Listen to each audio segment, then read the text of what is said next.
10 de julho de 2025. Como vocês já sabem, tá chegando um filme novo do Superman aí nos cinemas. E é um filme que tá cercado por toda uma expectativa, porque ele tá iniciando um novo universo cinematográfico da DC, depois que aquele universo que começou com Zack Snyder foi pro brejo. E além disso, esse novo Superman tá gerando curiosidade também, porque ele é dirigido pelo James Gunn, o mesmo cara que fez os 3 Guardiões da Galáxia, da Marvel, que são muito bons. Quando ele foi pra DC, ele fez o segundo Esquadrão Suicida, que é o melhor filme daquele finado universo DC. Não que isso signifique muita coisa também, mas, enfim. E como se não bastasse tudo isso, esse novo Superman ainda tá vindo com a esperança de ser o filme que pode dar uma revigorada nos filmes de super-heróis como um todo, já que o próprio universo da Marvel, lá do outro lado, também já viu dias melhores. Mas antes desse filme novo, a real é que a história do Superman no cinema não começou agora. Na verdade, a história do Superman no cinema já vem de muitos, mas muitos anos. Muito mais do que você pensa, inclusive. E como o Superman é um personagem que eu gosto muito, e que tem uma trajetória pelo cinema que eu acho simplesmente fascinante, com alguns filmes lindos e outros nem tanto pelo caminho, eu decidi que eu ia falar de Superman aqui no canal. Até porque eu senti que eu tava precisando gravar um vídeo sobre um certo filme do Superman que mora no meu coração e que vocês vão descobrir qual é quando chegar a hora dele, mas eu acho que vocês já sabem qual é. Então hoje, nesse exato momento, nós vamos dar início a uma nova playlist aqui do canal, que é a Super Maratona. E sobre o que a gente vai falar hoje? Vai começar por onde geral costuma começar, que é pelo filme de 78 com Christopher Reeve? Não, na verdade não. Eu sei que o que vocês querem mesmo é falar de Christopher Reeve, mas, infelizmente, esse vai ter que esperar mais alguns dias pra aparecer aqui no canal, porque, ao contrário do que muita gente pensa, a história do Superman no cinema não começou com Christopher Reeve. Na verdade, ela começa quase 40 anos antes. Não começa nem com George Reeves, nem com Kirk Allen. Na verdade, a primeira aparição do Superman na telona foi em 1941 e não foi sequer em live action, mas sim numa série de 17 curtas-metragens em animação produzidos pelos estúdios Fleischer, que no meio da série mudaram de nome para estúdios Famous. E é sobre essa série que a gente vai falar aqui hoje, até porque esses desenhos são muito interessantes e rendem um papo bem legal sobre eles. Mas antes, é claro, não deixa de curtir esse vídeo, se inscrever no canal e ativar o sininho para não perder notificação dos próximos vídeos. Antes de a gente entrar nos desenhos do Superman em si, eu acho que é uma boa a gente recapitular rapidinho o que foi a empresa por trás dessas animações. Os estúdios Fleischer foram fundados em 1929 pelos irmãos Max e Dave Fleischer. Inclusive, o Max Fleischer ele já era um cara importantíssimo na história da animação porque ele é o cara que criou e patenteou a técnica da rotoscopia, que, grosso modo, é uma técnica em que o animador utiliza uma filmagem real de atores em live action como base para desenhar uma animação por cima dela, quadro a quadro. É um método que funcionou muito porque ajudava o animador a criar fisionomias mais humanas e movimentos bem mais fluidos, bem mais trabalhados. E é uma técnica que a gente já viu ser replicada em um monte de outras produções depois. Inclusive, até hoje, de vez em quando pintam um experimento em rotoscopia por aí. A partir de meados dos anos 20, as coisas mudaram um pouco quando o animador Dick Hilmer entrou para a equipe e ajudou a lapidar e definir ainda mais o que seria o estilo Fleischer. Nisso, eles se afastaram um pouco dos trabalhos em rotoscopia. Entre as animações que eles já produziram estão Betty Boop, Popeye, Bimbo e, claro, o nosso querido Superman. Assim, entre setembro de 41 e agosto de 42, a Fleischer produziu 9 curtas animados do Superman, que eram exibidos no cinema com um intervalo de 2 meses entre cada um. Vale lembrar que, ainda em 41, houve uma aproximação dos estúdios Fleischer com a Paramount, que viria a adquirir de vez a companhia logo em seguida. Mas aí, o que aconteceu é que, entre 41 e 42, a relação entre os irmãos Fleischer e a Paramount começou a degringolar. O Dave Fleischer renuncia ao cargo e pouco depois o Max Fleischer é convidado a se retirar também. Com isso, a Paramount pega o que restou dos estúdios Fleischer e renomeia eles para estúdios Famous. Daí, entre setembro de 42 e julho de 43, os estúdios Famous lançam nos cinemas mais 8 curtas animados do Superman, agora sem nenhum envolvimento dos irmãos Fleischer. Então, de certa maneira, existe um racha entre os 9 curtas da Fleischer e os 8 da Famous. Recapitulando os curtas dos estúdios Fleischer, são eles: Superman, que inclusive chegou a ser indicado ao Oscar de melhor curta animado em 42, Os Monstros Mecânicos, em que o Superman sai no braço com um robô de uns ladrões malvados, Bilhões bilhões de dólares limitados, em que o Superman tem que deter uns ladrões que estão num trem, o Gigante do Ártico, em que um bichão gigante, tipo um Godzilla congelado há milênios, é levado para um museu, descongela e sai atacando Metrópolis, os Bulleteers, em que o Superman tem que deter uns bandidos que voam por aí num carro voador meio maluco, o telescópio magnético, em que o telescópio sinistro de um cientista atrai um cometa para a Terra, daí o Superman tem que salvar o mundo da destruição, terremoto elétrico, em que Metrópolis sofre uns abalos sísmicos causados por um nativo americano que está tentando reconquistar a sua terra. Eu sei, é meio problemático essa, mas... Vulcão, em que o Superman tem que salvar a galera de um vulcão, e terror no circo, em que o Superman tem que botar ordem nos animais de um circo que começam a tocar o zaralho. Depois disso, vem os curtas sob o selo Famous. E uma coisa que eu achei curiosa, vendo todos esses curtas em sequência para gravar esse vídeo, é que essa segunda temporada, digamos assim, tem um apelo propagandista para a Segunda Guerra Mundial muito mais forte e rasgado do que a primeira. Inclusive entrando numas representações de vilões japoneses que, às vezes, são bem complicadas. Da era Famous, os curtas são Japo Tours, em que o Superman tem que impedir um grupo de espiões japoneses de roubarem e levarem para Tóquio um avião bombardeiro, Showdown, ou O Confronto, em que um bandidão aí coloca um capanga dele pra se disfarçar de Superman e sair por Metrópolis cometendo crimes, jogando a opinião pública contra o Superman.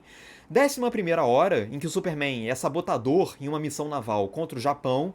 Destruição S.A., em que o Superman tem que impedir sabotadores de guerra de explodirem uma fábrica e dispararem um torpedo simplesmente com a Lois Lane dentro dele. A Múmia Ataca, em que o Superman tem que salvar arqueólogos de múmias que acordam, Tambores da Selva, em que o Superman descobre uma base nazista dentro de uma comunidade na selva da África. Esse é o fundo do poço dessas animações aí. O Mundo Subterrâneo, em que o Superman tem que resgatar a Lois depois que ela é levada por um povo do centro da Terra.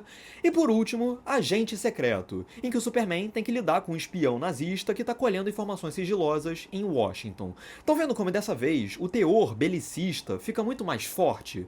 Quase não tem um curta na era Famous que não seja uma propaganda de guerra. E essa repetição faz com que esses curtas dos estúdios Famous acabem caindo no marasmo que deixa eles bem abaixo dos episódios anteriores da era Fleischer. Dito isso, há sim muitas coisas muito boas a se dizer sobre essa versão animada do Superman no cinema. Não é à toa que, até hoje, sempre que alguém vai falar sobre esses curtas, acaba falando com bastante reverência, reconhecendo como algo especial para a trajetória do personagem. Em primeiro lugar, de um ponto de vista técnico, a animação é realmente de tirar o fôlego.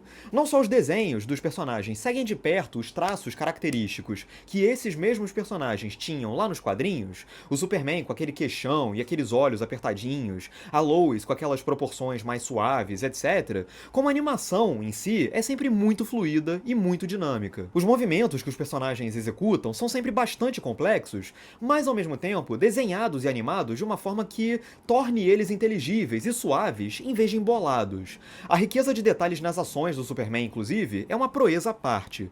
Tudo funciona. A velocidade com que ele age e reage, as curvas que ele faz no ar e, principalmente, a destreza nos movimentos dele, que é tão grande que faz a gente perceber como que, às vezes, ele sofre para fazer algumas coisas. Quando ele tem que segurar um prédio, a gente vê o custo do esforço que ele está fazendo recaindo nos ombros dele. Quando ele é acertado por um raio, ele fica desorientado por um tempo até ele se acertar. Todas as demonstrações de poder do Superman são sempre ilustradas em tela com muita imaginação. E uma coisa que eu acho muito interessante é que, de todas as adaptações do Superman que já foram feitas até hoje, para cinema e para TV, essa aqui é a que se encontra mais cronologicamente próxima da criação do personagem em si.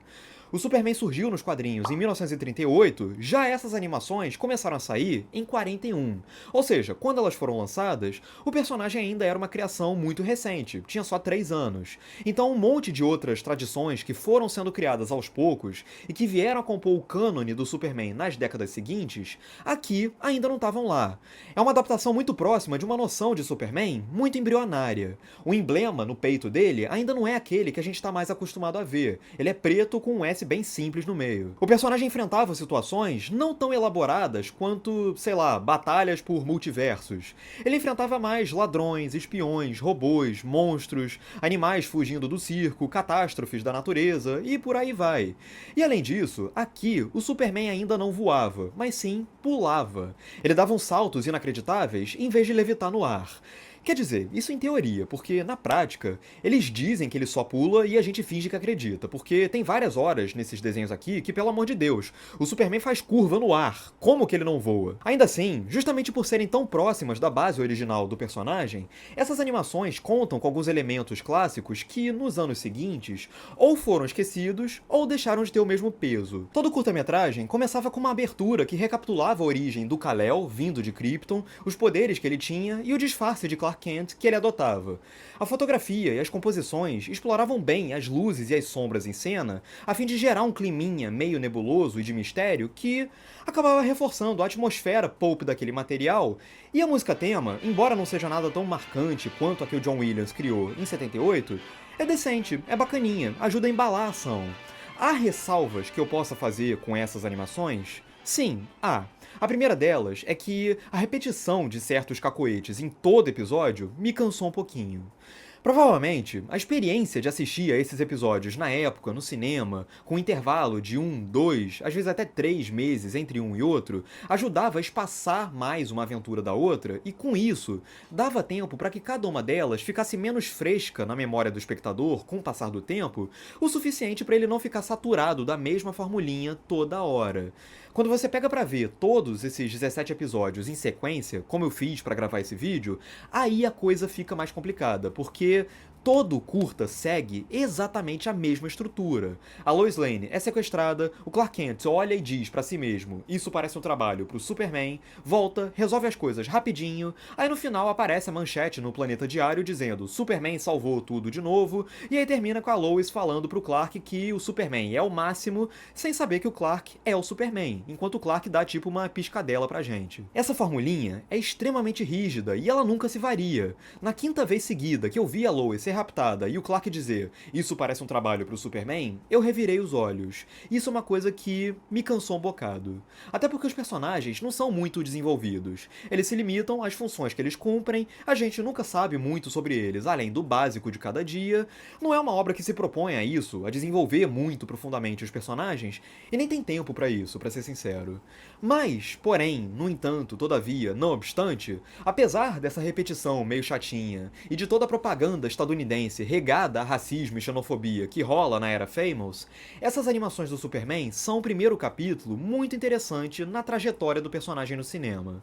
Assistir a elas foi um experimento muito bacana e eu posso dizer sim que a história do Superman nas telonas, assim como essa maratona que a gente tá fazendo aqui, começou com o pé direito sim. E agora, no próximo episódio da nossa super maratona, chegou a hora de Christopher Reeve?